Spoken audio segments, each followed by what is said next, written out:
I'm Robert, and welcome to part 6 of my video series about Wernicke's encephalopathy. Part 1 was our pre-visit, what things led us to decide I needed to go to the doctor. Part 2 was being admitted into the hospital. Part 3 was our stay at the hospital. Part 4 was our being discharged from the hospital and what happened that first night.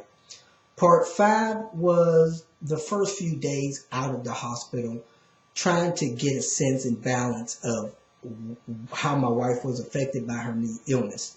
And at part 6, I'm going to talk about maybe our first week or two out of the hospital.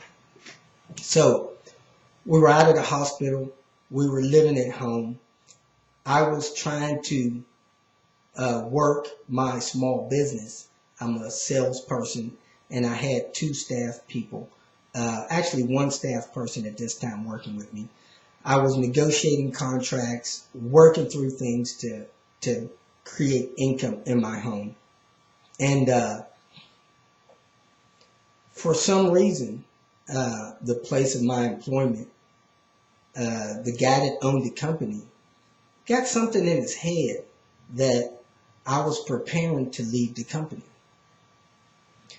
Which is really strange when you have a lot on your plate. I had a transaction, a sales transaction closed where I can go and get my paycheck the afternoon of a Tuesday. I had a trip planned for Wednesday, Thursday, Friday. My daughter was coming home on Wednesday morning. We were leaving to go out of town on Wednesday afternoon so that we could spend Thanksgiving with my family. I just thought, hey, I'm not going to stop living. We had these trips planned for weeks. If I'm going to start living, I might as well start living now. Tuesday, I talked to my company owner or somewhere down the office, and they said that my pay wasn't ready for me to come pick up. Someone with the new stresses and life trauma that I had just experienced just really wasn't in the mood for negotiating getting my paycheck. On top of being concerned about what my wife would do, I was also dealing with how am I going to provide and take care of my wife. While we were in the hospital, 2 people out of my small church group came to visit my wife. The next day, my wife didn't remember that they came, but shortly after they left, she told me that it was nice talking to them. And the way she expressed it, it was like she had given them credit in her mind for calling her on the telephone. While in the hospital, she had a few people call her on the phone. And she kind of expressed to me that she enjoyed visiting with them. So she was giving people credit for a visit if they called, and people a credit for a call if they visited. It was bizarre. Now, I don't have much money. I'm getting ready to take a short trip to the next state to visit my cousin. And my company didn't want to pay me. They somehow came to this conclusion that I was leaving the company, and I did have some money that I owed them, and they weren't going to release my paycheck. I guess they were going to keep it for payment on money I owed them. Well, I tried to reason with the company owner. He didn't want to reason. He wanted to schedule a meeting a day or 2 after I was supposed to leave on my trip. That just wouldn't work. So I went to the company by myself, left my wife at home for the first time. And he just wasn't here and didn't care. So I kindly warned our receptionist that where she was sitting was not a good place. I had made a plan that they're going to pay for playing with my check. And at this point, I got in my car, spun my car around, and was smoking the tires heading straight for the building. I honestly, to goodness, was going to drive my car right through this office building, and specifically through the part of the building that housed the computers and telephone systems and all of that stuff. And I was hoping my car would make it clear through the building, which would have disabled the business, and it would probably close the business down. Somehow, some way, a small, fragile tree, I can't think of the name of it right now, but that tree stopped my car. It, between that and God, my car actually didn't hit the building. It was stopped by a tree. And small tree, that car should have snapped right through it. But when it stopped at the tree, it just hit me like a ton of bricks. You need some help.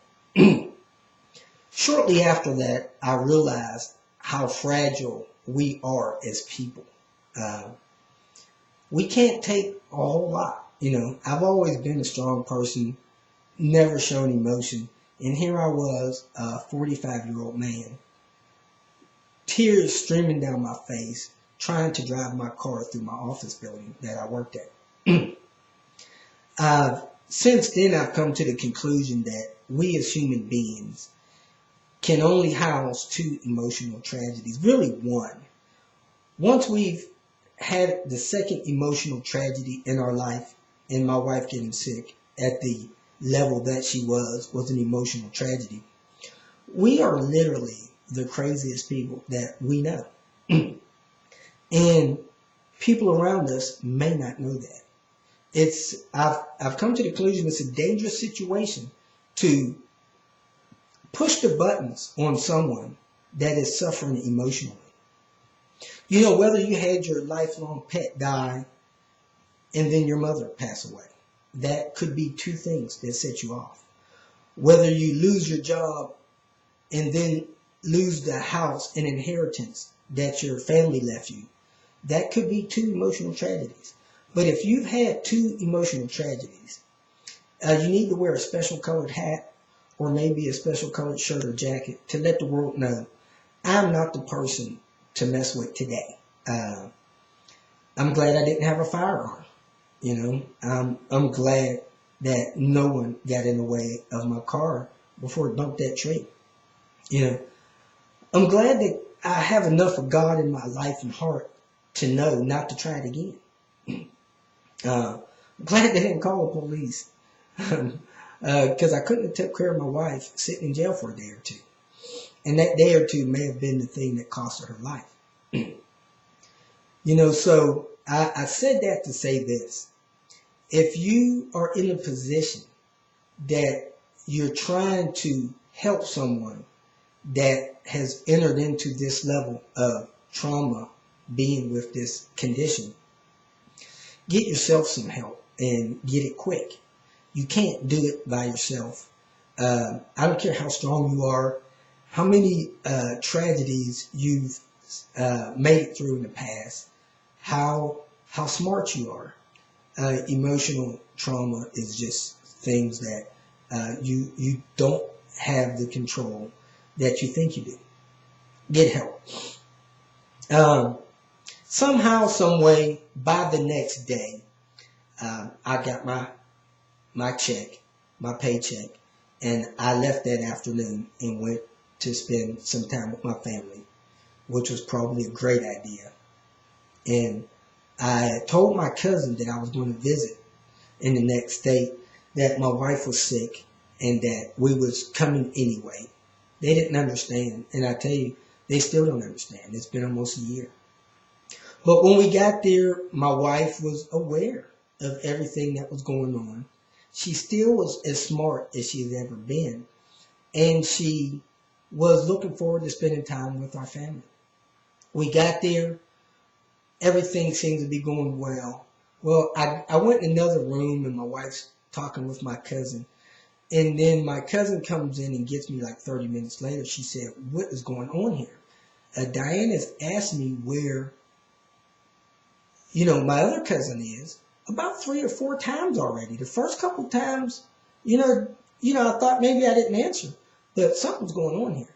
And as she held me tightly on the arm, and I told her that's part of her sickness. So she was just taken back as we navigated through the remainder of that weekend. One of my cousins came in from the other side of the country. My wife and her hit it off, and they joked and clowned the whole 2 or 3 days we were there. Had a wonderful time on the trip.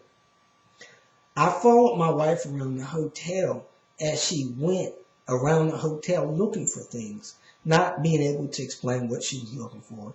I even followed her out to the parking lot one time as she dismantled the trunk of the car.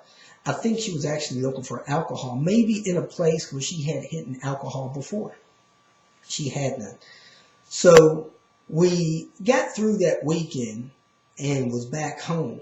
And I tell you, I really don't think my family, other than my initial cousin, realized anything was wrong with my wife.